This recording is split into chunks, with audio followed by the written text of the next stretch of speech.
Welcome to mega media local talks. Delivery boys ఎవరైనా వస్తే మీ పిల్లల్ని ఆ డెలివరీ తీసుకోవడానికి పంపిస్తున్నారా? అయితే కింద వీడియో చూడండి. ఆ డెలివరీ బాయ్ దగ్గర డెలివరీ తీసుకోవడానికి పాప వెళ్ళింది, కానీ అతను చిన్న పాపను కూడా చూడకుండా తన మెడలో ఉన్న చైన్ ని లాక్కోవడానికి ప్రయత్నించాడు. అది ఒక్కసారికి రాలేదు, రెండోసారికి రాలేదు, మూడోసారికి రాలేదు. అయినా గాని ఏ మాత్రం అయ్యో చిన్న పాప అని లేకుండా ఇష్టం వచ్చినట్టు లాగేశాడు. అయినా గాని ఆ అమ్మాయికి ఏం జరుగుతుందో కూడా తెలియదు. ఒకప్పటి టైం వేరు. మనంతా చిన్నప్పుడు బయటనే ఆడుకున్నాము. అప్పుడు మనుషులు కూడా అయ్యో పిల్లలు అని వాళ్ళ ఇంట్లో ఫుడ్ కూడా తెచ్చి మనకి ఇచ్చేంత ఆప్యాయత అనేది ఉండేది. కానీ ఇప్పుడు అలా లేదండి. ఎవరిని నమ్మి కూడా పిల్లల్ని బయటికి అస్సలు పంపించకండి. మీరు ఉన్న దగ్గరనే పిల్లల్ని కూడా ఉంచుకోండి. ఎప్పుడు ఒక కన్ను వాళ్ళ మీద వేసి పెట్టాలని మేము కోరుకుంటున్నాం. ఈ కింద వీడియో చూస్తున్నారా? వాళ్ళందరూ ప్రైమరీ చదువుకునే స్టూడెంట్స్. ఉత్తరప్రదేశ్ హర్దోయి జిల్లా గవర్నమెంట్ స్కూల్లో ఆగస్ట్ 15 గురించి రమేష్ అనే టీచర్ వాళ్ళకి ఒక ప్రదర్శన గురించి ఇస్తున్న ట్రైనింగ్ అది. అదే ఏ చైనానో జపానో వేరే ఏ దేశాల పిల్లలు చేయడం చూస్తే చాలా మీరు గర్వంగా ఫీల్ అయిపోయి షేర్స్ చేయడము, లైక్ చేయడం ఇవన్నీ చేస్తారు. కానీ అది మన దగ్గరనే జరుగుతుంది. నిజంగా గవర్నమెంట్ స్కూల్లో టీచర్స్ అంటే వాళ్ళు అసలు కేర్ తీసుకోరు అన్న దృష్టి అందరికీ ఉంది.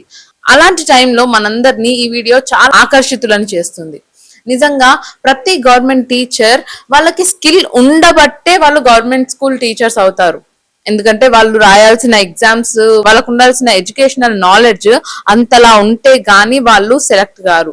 అలా సెలెక్ట్ అయిన తర్వాత కూడా వాళ్ళకున్న స్కిల్ పిల్లలందరికీ పంచి పెట్టాలని ప్రతి ఒక్కరు అనుకుంటున్నారు. తను కూడా నాకెందుకు అనుకుంటే ఇప్పుడు ఆ పిల్లల టాలెంట్ మనందరం చూసుండే వాళ్ళము కాదు. వాళ్ళు చూసుకుంటే పెద్ద పిల్లలు కూడా కాదు, ప్రైమరీ అంటే first, second, third, fourth classes పిల్లలతోనే చేస్తున్నారు అనమాట. కానీ ఆ పిల్లల డిసిప్లిన్ కూడా చూసారా ఎంత బాగా నేర్చుకుంటున్నారు. ఇనుము కూడా సాన పెడితేనే ఏదో ఒక అస్త్రం లాగా మారుతుందండి. పిల్లలు కూడా అంతే. ఈ వీడియో చూసి ప్రతి ఒక్క గవర్నమెంట్ టీచర్ ఇన్స్పైర్ అయ్యి ప్రతి ఒక్కరికి ఇలాంటి స్కిల్స్, మంచి ఎడ్యుకేషన్, మంచి డిసిప్లైన్ పంచిపెట్టాలని అనుకుంటున్నాను. మరి ఈ వీడియో చూసాక మీకేమనిపించిందో కమెంట్స్ లో చెప్పండి. ఆషాఢ మాసం అంటే ఏం గుర్తొస్తుందండి? ఆషాఢ మాసం అంటేనే బోనాలు. ఆషాఢ మాసమే కాదు, కొంతమంది శ్రావణ మాసంలో కూడా బోనాలు చేశారు. అసలు బోనం తీయాలంటే గుడిలో పర్మిషన్ తీసుకోవాలా? అయితే జూబ్లీహిల్స్ పెద్దమ్మ టెంపుల్ దగ్గర ఇదే జరుగుతుంది. ఎంతో మంది ఆశతో అమ్మవారికి బోనం ఎక్కిద్దామని వస్తే వాళ్ళని లోపలికి కూడా వెళ్ళనీయకుండా ఎదురు తిరిగి అడిగిన వాళ్ళని పోలీస్ వ్యాన్ లోకి ఎక్కించారు. వాళ్ళందరూ బోనాలు అమ్మవారికి సమర్పించాలంటే వీళ్ళందరూ అడ్డు ఎందుకు వస్తున్నారు అని చాలా ఆవేదన పడుతూ వీడియోస్ తీసి ఆన్లైన్ లో కూడా పెడుతున్నారు. మరి మన ప్రభుత్వం ఏం చేస్తుంది అంటే మన బోనాలని మన అమ్మవారికి సమర్పించుకోవడానికి కూడా పర్మిషన్ తీసుకుని వెళ్లే స్థాయికి మనం పడిపోయామా? మరి ఈ వీడియో చూసాక మీకేమనిపించింది? మరి ఇంత వైల్డ్ గా తయారవుతున్నారేంటమ్మా తల్లి. ఒకరిని మించిన వాళ్ళు ఇంకొకరు ఇలాంటి వైల్డ్ క్రైమ్ న్యూస్ తోని మా ముందుకు వచ్చేస్తున్నారు. అసలు ఆడోళ్ళని నమ్మాలంటే నిజంగా నాకే భయం అవుతుంది. ఒక ఆడదాని లాగా నేనే చెప్తున్నాను. ఈ విషయం విన్నాక మీకు కూడా అలానే అనిపిస్తుంది. మహారాష్ట్ర బారామతిలో ఒక దారుణమైన ఘటన చోటు చేసుకుంది. అదేంటంటే షర్మిల అనే ఒక మహిళ తన భర్తకి మత్తు మందు కలిపి పెట్టింది. అయితే తను స్పృహ కోల్పోయిన తర్వాత దాంతో ఊరుకోకుండా తనపై దాడి చేసింది. మొత్తానికి తను కళ్ళు తిరిగి పడిపోవడం అయితే జరిగింది.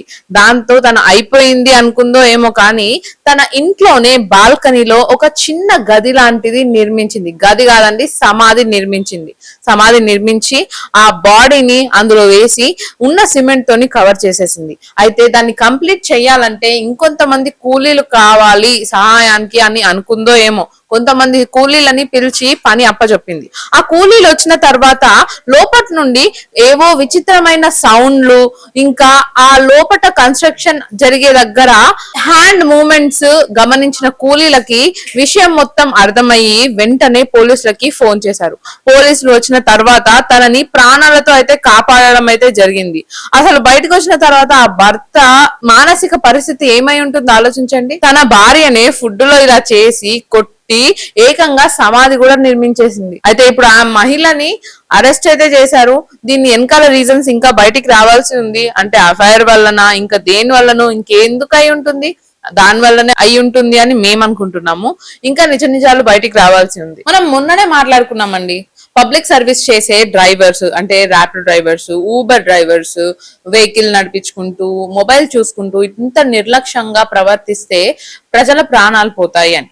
వీళ్ళందరి నిర్లక్ష్యం ఒక 10 నుండి ఒక 20 మంది ప్రాణాలని అడ్డు పెడితే మరి ఏకంగా 134 మంది ప్రయాణికుల ప్రాణాలు ముప్పులో పెట్టిన పైలట్. ఫుకెట్ నుండి ఢిల్లీకి వస్తున్న విమానం ఏకంగా 300 ఫీట్ల కిందికి అకస్మాత్తుగా కిందికి వచ్చేసింది. అసలు ఏం జరిగింది అని ఆరా తీసి ఆ పైలట్ కి డ్రగ్ టెస్ట్ చేస్తే గంజాయి తీసుకున్నట్టు వివరణలో వచ్చింది.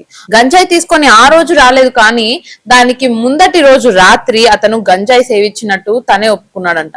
ఏదైనా ఒక రెస్పాన్సిబుల్ ప్లేస్ లో ఉన్న తను గంజాయి తీసుకొని ఇలా ఇంతమంది ప్రాణాలు ముప్పులో పెట్టడం ప్రతి ఒక్కరిని క్వశ్చన్ చేసేలాగా ఉంది. ఈ ప్రమాదంలో 24 మెంబర్స్ కి స్వల్ప గాయాలయ్యాయి. అసలు ఆ పైలట్ ని చూసుకుంటే నడిచే పరిస్థితిలో కూడా లేరు. తనని వీల్ చైర్ లో తీసుకెళ్లారు. అసలు అతను వచ్చి డ్యూటీ ఎక్కేటప్పుడు ఇదంతా ఎవరు గమనించలేరా? అయితే విమాన శాఖ వాళ్ళు ఎయిర్ ఇండియా వాళ్ళని క్వశ్చన్ చేస్తున్నారు. ఈ ప్రవర్తన గురించి ఖచ్చితంగా వాళ్ళకి ఎక్స్ప్లెనేషన్ ఇవ్వాలి అంటూ కోరారు. ప్రయాణికులందరూ ప్రాణాలు గుప్పెట్లో పెట్టుకొని బయటకు వచ్చారు. నిజంగా ఇలాంటి ఇన్సిడెంట్స్ చూసి ఇంకోసారి విమానం ఎక్కాలంటే కూడా అందరూ గజగజ వణికిపోయేలాగా ఈ ఘటన మనందరికీ కనిపిస్తుంది. నిన్నటి నుండి ఒక యువకుడు కానిస్టేబుల్ చొక్కా పట్టుకొని కొట్టే వీడియో చాలా వైరల్ అవుతుంది. అయితే ఈ ఘటన కాళహస్తిలో జరిగింది. ఆ యువకుడు గంజాయి తాగి ఆ మత్తులో పోలీస్ పట్ల ఇలా ప్రవర్తించాడు అని తెలిసింది. అయితే ఇదంతా చూసిన పోలీసులు సాయంత్రం లోపు అతన్ని పట్టుకొని వీధి చుట్టూ తిప్పుకుంటూ సంకెళ్లు వేసి కొట్టుకుంటూ తిప్పారంట. అయితే ఈ ఘటన జరిగిన తర్వాత అయినా వాడికి బుద్ధి వస్తుందో లేదో, మరి ఇది చూసినాక ఇంకొంతమంది ఇన్స్పైర్ అయ్యి ఇలాంటివి చెయ్యొద్దు అని ఫిక్స్ అయితే చాలండి.